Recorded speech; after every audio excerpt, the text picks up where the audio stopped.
ओम नमः शिवाय भक्तों, कैसे हो आप सभी। मैं उम्मीद करती हूँ आप सभी अच्छे होंगे ना, स्वस्थ होंगे, मस्त होंगे। आज मैं लेके आई हूँ साधारण सोमवार व्रत कथा और विधि के साथ। ये है सोमवार व्रत। साधारण सोमवार व्रत कथा इस प्रकार होती है और इसमें आपको क्या करना चाहिए, कथा में क्या नहीं करना चाहिए और क्या फल मिलता है, वह पूरी जानकारी इस कथा में आपको मिलेगी। और बहुत ही आनंददायक ये कथा है। अगर आप हमारे चैनल पर नए आए हो तो जल्दी से हमारे चैनल को सब्सक्राइब कीजिएगा और ये कथा पसंद आई तो लाइक कीजिएगा और ज़्यादा से ज़्यादा शेयर कीजिएगा। इस कथा में आपको सुनने को मिलेगा महादेव जी की बहुत ही इससे कथा में तारीफ है। और माँ पार्वती जी की तो कहनी है क्या बात। कहते हैं ना, महादेव जी की पूजा करते समय माँ पार्वती को हर बात कहनी चाहिए। उससे महादेव जी माँ पार्वती बात नहीं टालते हैं तो वह इच्छा जरूर पूरी होती है, जल्दी पूरी होती है। वैसे तो इच्छा हर इच्छा महादेव जी के हम उपवास के दिन कोई भी कामना होती है वो उस लेकर के हम पूजा पाठ करते हैं वो पूरी होती है। लेकिन महादेव जी क्या है कि भक्ति में लीन रहते हैं, इसीलिए जल्दी सी उनको वह आवाज़ सुनाई के लिए हमको क्या करना पड़ता है, माँ पार्वती को कहना पड़ता है। और माँ पार्वती की बात महादेव जी कभी नहीं टालते हैं और वो ज़रूर सुनते हैं। इस कथा में आपको वही सुनने को मिलेगा। माँ पार्वती की बात, हर एक बात महादेव जी सुनते हैं और उस बात को बहुत ही इस कथा में महत्व दिया गया है। वह बात मानते ही उस ब्राह्मण के भविष्य में चांद चांद लगे। ये कथा आप सुनकर धन्य हो जाओगे। सॉरी हाँ, क्योंकि ये कथा बहुत पवित्र कथा है। और ये देखो, एक निपुत्र ब्राह्मण की कथा है और उसको फिर संतान भी होती है और महादेव जी सिर्फ 12 साल का वरदान देते हैं कि इसकी संतान 12 वर्ष ही जीवित रहेगी, उसके बाद मृत्यु को प्राप्त हो जाएगी। लेकिन माँ पार्वती जी के कहने से वह फिर से महादेव जी उसको जीवन वरदान दे देते हैं और ये सब माँ पार्वती की कृपा से होता है। तो चलिए पहले मैं बताती हूँ विधि।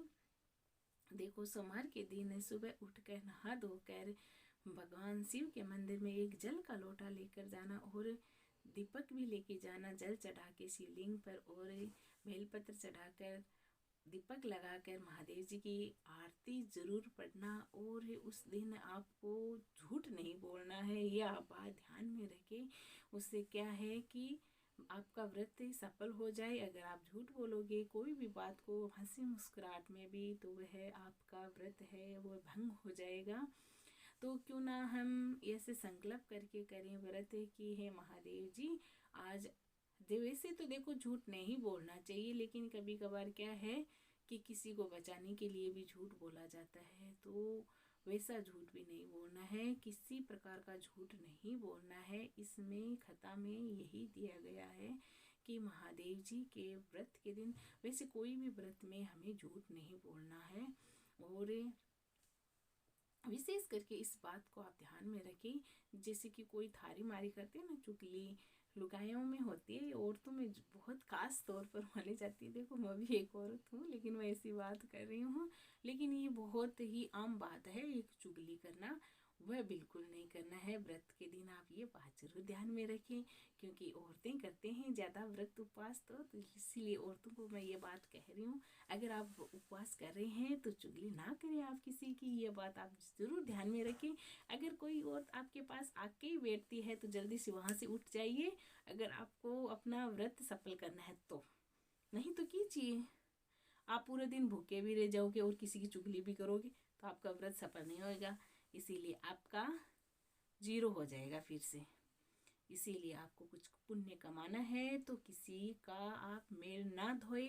जिससे कि आप किसी की चुगली करते हैं तो वह उसका पाप आपके सर पर चढ़ जाता है और भविष्य में आपके रास्ते में वह आता रहता है एक रोड़ा बनकर। इसीलिए आप इस बात का जरूर ध्यान दें।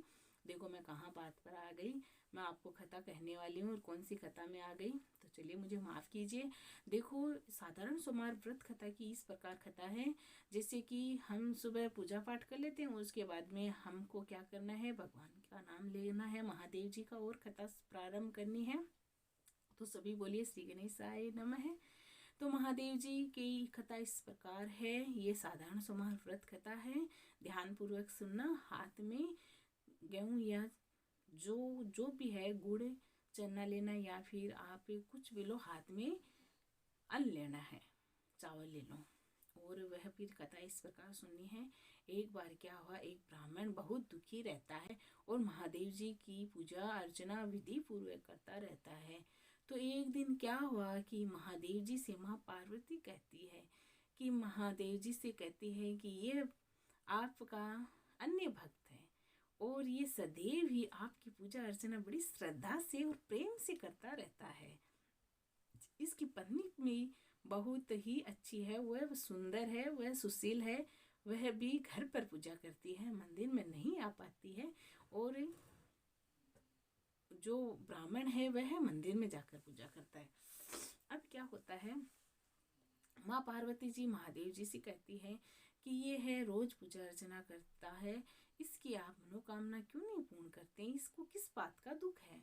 तो महादेव जी कहते हैं, हे पार्वती, ये संसार तो कर्म क्षेत्र है। जैसे किसान खेत में जैसा बीज बोता है ना, वैसा ही फल काटता है। ठीक उसी प्रकार इसका इस कर्म ऐसा किया हुआ, इसीलिए इसको संतान नहीं मिल रही है। तब महादेव जी से माँ पार्वती कहती है, महादेव जी, ये आपकी बड़ी श्रद्धा से पूजा पाठ करता है, अगर आप इसकी इच्छा नहीं पूरी करोगे तो आपकी ये पूजा पाठ कोई और भक्त भला क्यों करेगा भला। क्यों ना आप इसकी पूजा सफल करें और इसकी इच्छा पूर्ण करें। तो महादेव जी की बात ये समझ में आई कि माँ पार्वती है जो सही कह रही है, क्यों ना इस ब्राह्मण की इच्छा पूरी करी जाए, ये बहुत दुखी है। तो महादेव जी उसको ये वरदान देता है बालक का। तो उसके घर में 9वें महीने में ही एक सुंदर बालक का जन्म होता है। उस बालक को लेकर खूब घर में खुशियां मनाई गई। लेकिन महादेव जी ने यही वरदान दिया कि ये बालक केवल 12 वर्ष ही जीवित रहेगा, उसके बाद वह मृत्यु को प्राप्त हो जाएगा। अब क्या होता है कि महादेव जी के कहने अनुसार वह बालक काशी जी पढ़ने के लिए जाता है और वहाँ पर पढ़ता पढ़ता क्या करता है, उसकी आयु 12 साल की हो जाती है तो वह मृत्यु को प्राप्त हो जाता है। अब देखो, संयोग वश वहीं से माँ पार्वती और महादेव जी भ्रमण करते हुए उस कुटिया के पास से गुजरे। तो वह मामा है जो भांजे के लिए रो रहा है, तड़प रहा है। तब माँ पार्वती कहती है कि महादेव जी कौन दुखिया रो रहा है, चलिए हम जाकर देखते हैं।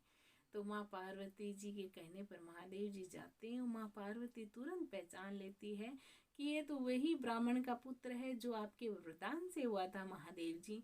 तो माँ पार्वती जी की बात सुनकर महादेव जी कहते हैं कि ये बालक तो वही है, लेकिन इसकी आयु इतनी थी, ये सब भोग चुका है, इसीलिए मृत्यु को प्राप्त हो गया है। अब महादेव जी की ये बात सुनकर माँ पार्वती कहती है, महादेव जी, इस बालक के माता पिता को इसके बारे में पता चलेगा तो वह तो तड़प तड़प कर जीते हुए भी मर जाएंगे, क्यों ना इस बालक को और आयु दी जाए। तब महादेव जी कहते हैं ऐसा नहीं होता। तब महादेव जी से बार बार माँ पार्वती विनती करके कहती है, इस बालक को और आयु दो, नहीं तो 3 हत्या हो जाएगी। तब महादेव जी उस बालक को जीवन वरदान देते हैं और वह बालक खड़ा हो जाता है। और अब देखो क्या होता है, वह तो मामा भांजा काशी जी में पढ़ना शुरू कर दिया और महादेव जी और माँ पार्वती जी तो कैलाश चले गए। अब देखो क्या होता है कि वहीं पर ही आते समय उसका कन्यादान कर देते हैं, शादी हो जाती है उस बाल ब्राह्मण के पुत्र की। अब वह मामा भांजा घर जाता है तो क्या देखता है कि घर की छत पर उस बालक के माता पिता बैठे रहते हैं और यह देखते रहते हैं कि मेरा पुत्र पता नहीं आएगा या नहीं आएगा। तब मामा आकर कहता है कि आपका पुत्र स्त्री के साथ आया है। तो वह मानते नहीं है ब्राह्मण और ब्राह्मणी, तो वह शपथ पूर्वक कहता है साला, तो वह बात मान लेते हैं और खूब धूमधाम से उनकी स्वागत की तैयारी की गई और खूब सारा उनको आशीर्वाद प्राप्त हुआ, सास ससुर का और महादेव जी का, माँ पार्वती जी का, और वह खूब सुखपूर्वक जीवन आनंदमय जीवन व्यतीत करने लगे। ये कथा यहीं समाप्त होती है। अगर इस कथा में कोई भूल चूक हो गई हो तो हमें माफ़ करें। और ये कथा के बाद में आपको ये लपसी तपसी का 2 नाम जरूर लेना चाहिए। एक लपसी था, एक तपसी था। तपसी जो भी एक उनमें से एक था जो वो बहुत लालची था, उसके उस लालच के कारण उसका धर्म भ्रष्ट हो गया था। इसीलिए उसको ये है में वरदान मिला कि एक को तो पुण्य का फल मिल गया, एक को नहीं मिला। तब नारद जी ने कहा जो भी कथा कह के तुम्हारी कथा नहीं सुनेगा उसको उस व्रत का कथा का पुण्य मिल जाएगा। इसीलिए ये पुण्य हमारी इस कथा का उस लपसी तपसी को ना मिल जाए। इनमें से 2 था, मुझे कंफ्यूज है कौन सा था, लेकिन ये है 2 नाम लेने से उसको ये फल ना मिले। इसीलिए लपसी तपसी की बोलो जय हो, लेकिन ये पुण्य हमें प्राप्त हुए, लपसी तपसी को ना होए। बोलो हर हर महादेव। अगर ये कथा आपको पसंद आई तो लाइक करें, शेयर करें, कमेंट में ज़रूर बताइए कोई गलती हुई तो। फिर मिलते हैं, तब तक के लिए राधे कृष्णा सभी को।